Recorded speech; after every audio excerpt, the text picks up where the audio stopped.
আরে দেব, আমার স্বামীকে নিয়ে আমি সুখে নাই, আমি অনেক সুখে আছি। তোমারে কই কই করে এখনো বুঝাইতেছি পুরা বেড়া সংসার পুরো তোমার কিছু তুমি যেমনি আমার কাছে লাগি আছো, তোমার ভাই, আমি তো তোমার ভাইয়ের বউ, তোমার ভাই তো আছে, তোমার ভাই তো মইরা যায় না। এখন আমি তোমার ভাইয়ের সাথে রিলেশন রাখি, আমি কিভাবে তোমার সাথে কি করবো বল? আমি তো কিছুই তোমার সাথে করতে পারবো না। তুমি দেবর হিসাবে থাকতে পারো। তোমার ভাই যদি আমার সুখ দিতে না পারে, তাইলে আমার একটা সন্তান আছে, সন্তানটা কই থেকে আসে বলো? বুঝছি তুমি কি কও। আসলে বিষয়টা হচ্ছে তুমি আমার তোমার লাগেই তো সুখ দুঃখ সবকিছু আমি কিন্তু তোমার লগে শেয়ার করি।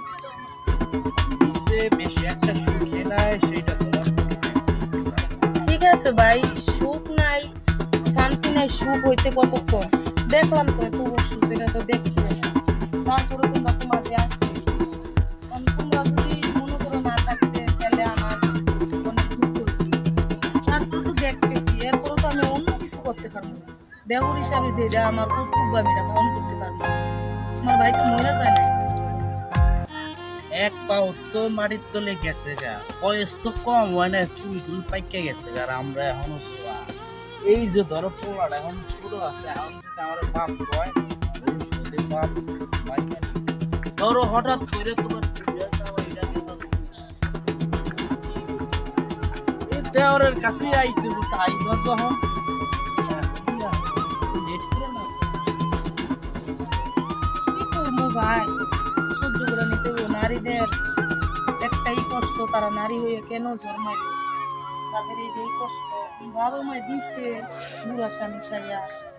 এখন তো আমার করার কিচ্ছু নাই, এখানে বলো, আমার তো করার কিচ্ছু নাই। ভাবি, একটা বাংলা প্রবাদ আছে, যদি থাকে বন্ধুর মন গাং পার হইতে কত দিন, তোমার অপেক্ষায় আছে। থাকো। যেদিন তুমি আমার একটা মিস কল দিবা সেদিনে আমি চলে আসবো, অপেক্ষায় কিন্তু আছে। আর লেট করো না, পরেও যদি আবার গলায় কোনো একটা জুটটা জায়গা, তখন কিন্তু মাথায় রেখো বিষয়টা।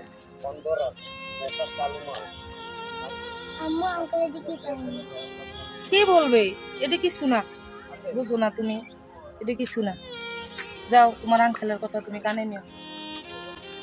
আরে দেব, আমার স্বামীকে নিয়ে আমি সুখে নাই, আমি অনেক সুখে আছি, শান্তিতে আছি। আমি যে সুখে আছি, ওই সুখে আমার যথেষ্ট। যদি আমার স্বামী মরে যায়, কি করবো? এভাবে আমি সন্তানটা নিয়ে জীবনযাপন করব। তারপরও আমি কোনোদিন আর দ্বিতীয় বিয়ে